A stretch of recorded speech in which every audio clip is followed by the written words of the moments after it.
Hey guys, it's Joe here. Welcome back to the channel. And in this video, I'm talking to you guys about all the books I've read in the last half of 2022, which honestly hasn't been a lot because I've just had a really bad reading year. So no one judge me.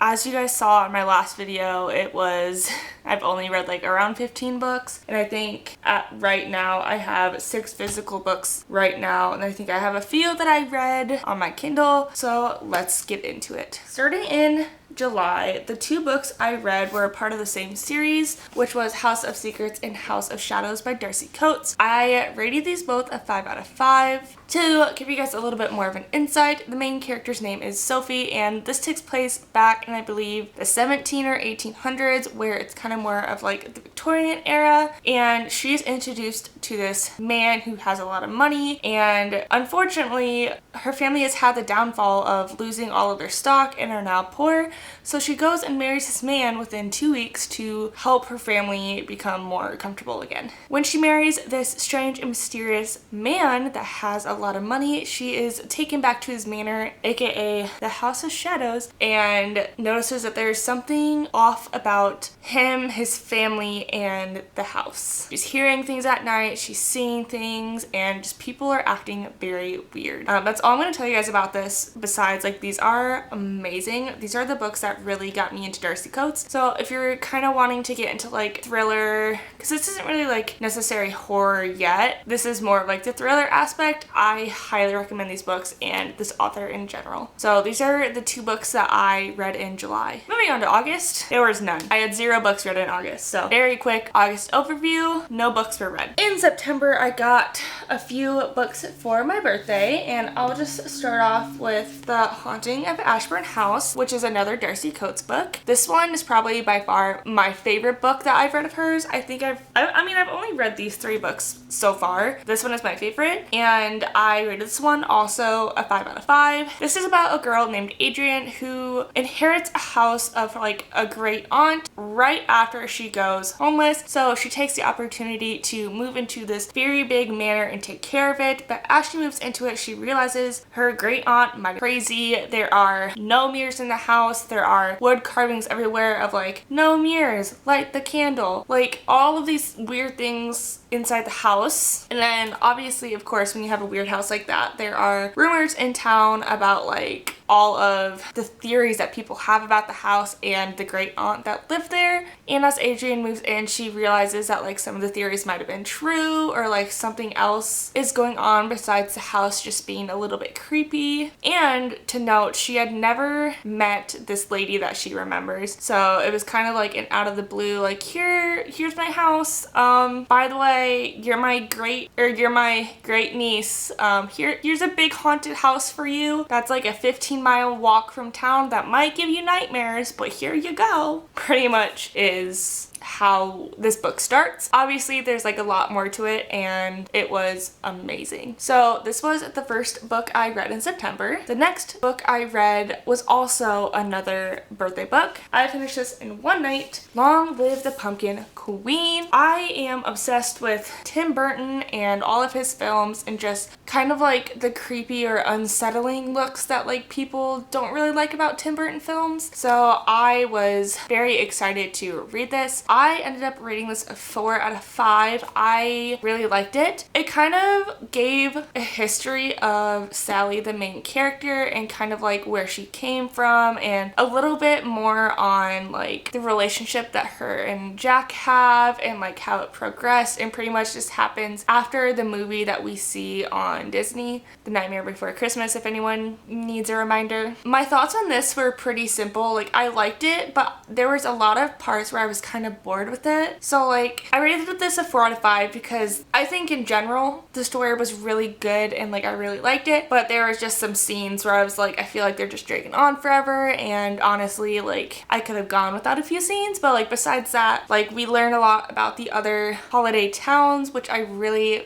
like, and then we kind of learn more about the life of Jack and Sally after they're married. So like I said, this was a 4 out of 5. Alright, so that is all I read for September. September was The Haunting of Ashburn House and Long Live the Pumpkin Queen. Now moving on to October. So the first one I read in October was a book that I did a reading vlog on that I still have to edit, and the reason it's taking me so long is because my last clip pretty much got like corrupted, so I have to refilm the entire last clip, which I'll probably do soon. It is The Ballad of Never After by Stephanie Garber, which is super exciting because recently on her Instagram she's been getting ready to announce the third book to this series, so I'm excited for that. I rated this book a 5 out of 5. I absolutely loved it. I'm not saying anything about this book because obviously I want you guys to go watch my reading vlog when I upload it. So just know that I read this in October and I rated it a 5 out of 5. Alright, and the other book I read in October was called Satan's Affair, which is right here. This I read on Kindle, and it is a prequel to Haunting and Hunting Adeline, which I currently still have to continue that series. But anyway, I rated this a 4 out of 5. It was quite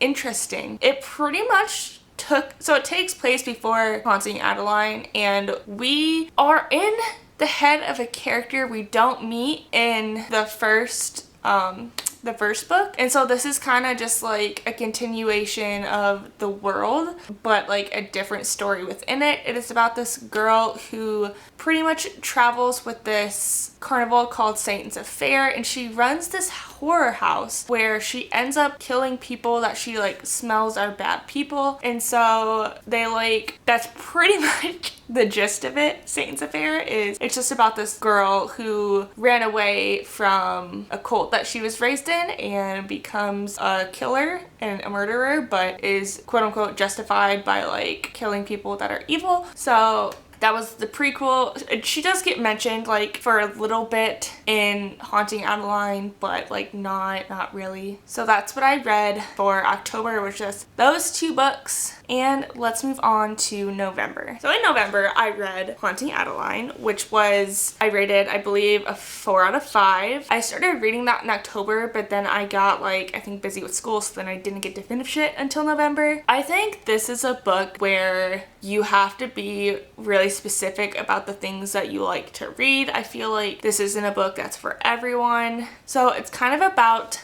this book is about an author who is starting to be stalked after she buys and lives in her dead grandmother's house. And instead of she does call the police. So pretty much what happens is she starts playing this cat and mouse game with her stalker, because the stalker's not trying to kill her, he is trying to romance her. So pretty much I don't really know how to describe it besides it's really just a cat and mouse game, and who's the cat and mouse, and honestly, the only thing I can really tell you guys is it's extremely smutty, and it's really the aspect of if you're okay with, I don't even know how to explain it. It's just this whole romance thing between this woman and her stalker, and it's really if you're okay with that or not.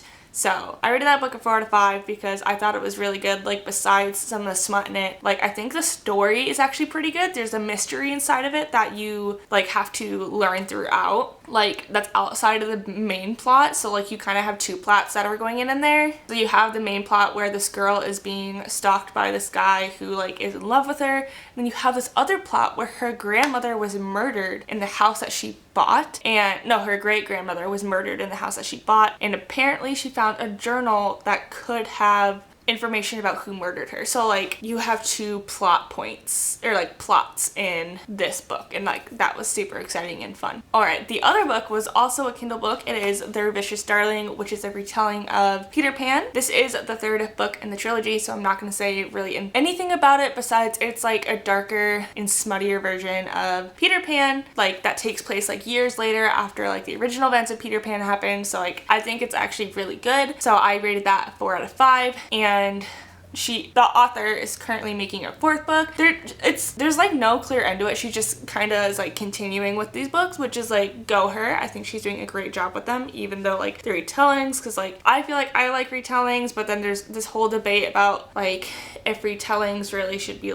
creative property of some people. I don't know. I would like to make retellings one day, but then I had comments made to me being well, if it's a retelling, it's not your idea. So, but anyway, I rated this a 4 out of 5. I thought it was really good, and I'm excited for it to continue. The last book I read in November, which I am extremely excited about, I kind of talked about it. It's Wataku Love is Hard for Otaku. This is my first manga, and I bought the second and third book like immediately after I read this. I still have to read them, which I will probably start soon. But this was such a good book, and it was so cute. And it's like, I read so many like smutty books that sometimes it's nice to just see like a genuine relationship and like a cute relationship, and like that's what this is. And I'm so glad it's my first manga. I rated this a 5 out of 5. So that was pretty much the last book that I read in November. And I'll just say I started reading this book in November. It's not done yet, but this is what I'm currently reading, which is The Guest List, which is a murder mystery, if you guys did not know. Currently it's December. I haven't read anything yet because I'm stuck on this because I don't know if I really like it or not. So it's kind of like a reading slump, so I might try something else. So these are like half the books I read, like a majority of the books I read in